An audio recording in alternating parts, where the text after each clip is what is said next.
speaker is a trainee teacher at the National Institute of Education, where she's learning to be a native English speaker. Yes, native English speaker. It's kind of funny to hear that, because the last time we saw her was actually in a club in New York's East Village, and she was doing all kinds of voices and characters, something you usually see only in a film involving demonic possession. But she's definitely more angel than devil, as she also works with Migrant Voices. It's a registered non-profit organization that seeks to platform the voices of migrant workers through the arts. We are very, very proud to welcome Ms. Ruby Pan.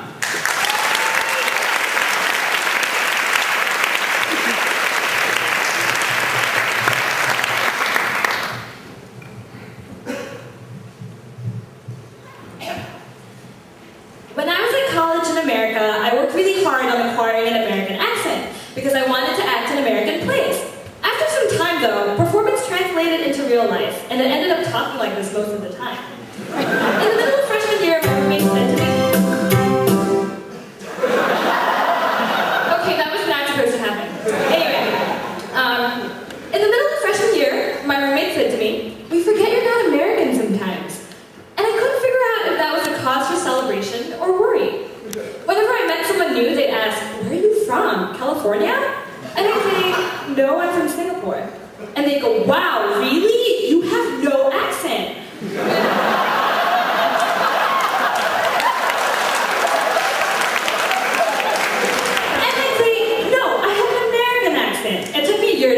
And iron out the kinks.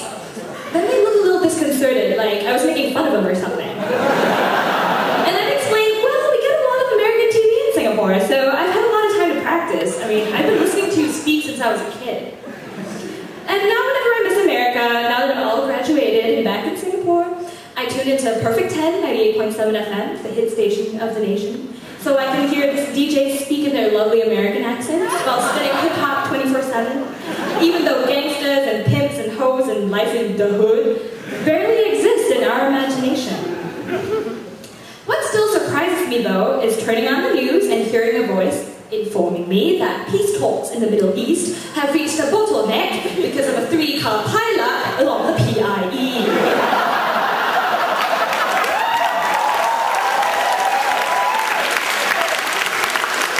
Blame it on my American education, but I still have trouble deciphering the intense English accents and sometimes bizarre intonation of our newscasters.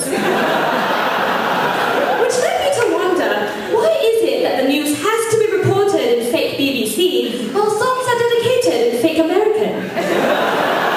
Isn't American accent more entertaining? Does a British accent sound more authoritative to post-colonial Singaporeans? Would I be taken less seriously if I spoke with an American accent? And why is it that so many English language teachers in this country seem to speak some strange variety of stiff upper lip?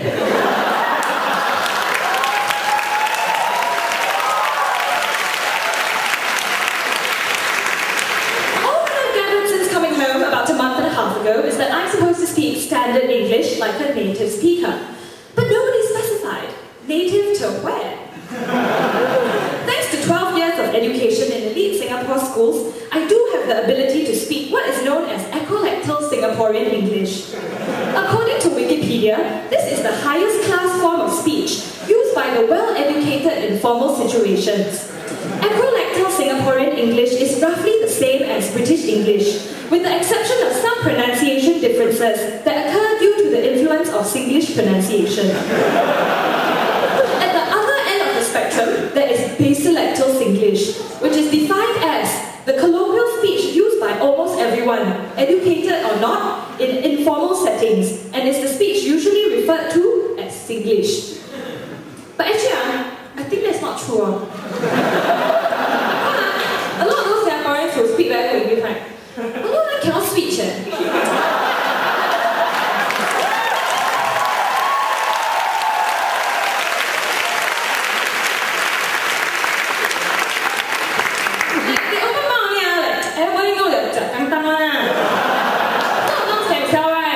Very good, very good. Then they expect everyone to talk like them. Then they ask themselves, right, how good is their Singlish?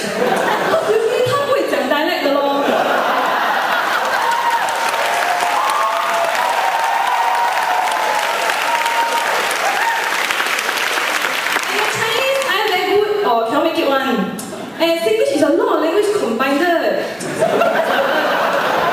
think it's got a la here and a law there, Singlish, man? No one. It's not easy to speak Singlish well, okay? And all those Angmohs stay here very long, right? They also cannot speak, right? That's why we are the ones who have to jiak kantang and talk good English for them to understand. But now Singapore got a lot of foreigners, not just Angmoh. And I have to tell you, I've been really ashamed that so many of the Singaporeans it's abusing their domestic workers. Pinching the money of the construction workers. It's very pity, you know. Just because they are doing the job that Singaporeans don't want, doesn't mean they are not human, right?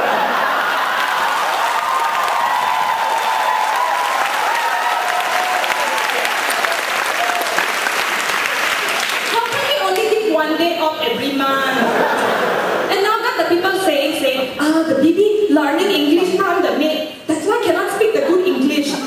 Nonsense. Singapore got so many different kind of English, of course your baby confused.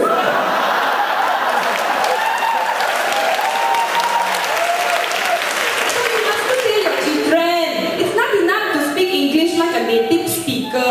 Must also choose the right country. Because we all speak English, but some English is more English than others.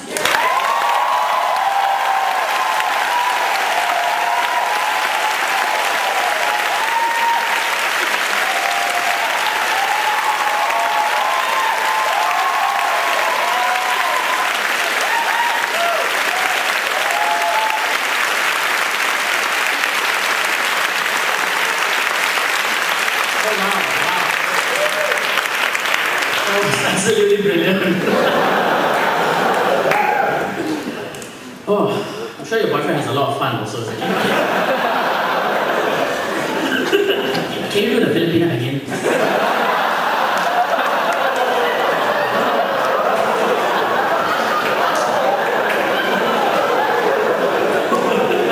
Sorry. Brahma Mati with the running translate workers count through. She's like, wait, cannot make jokes about Filipinos.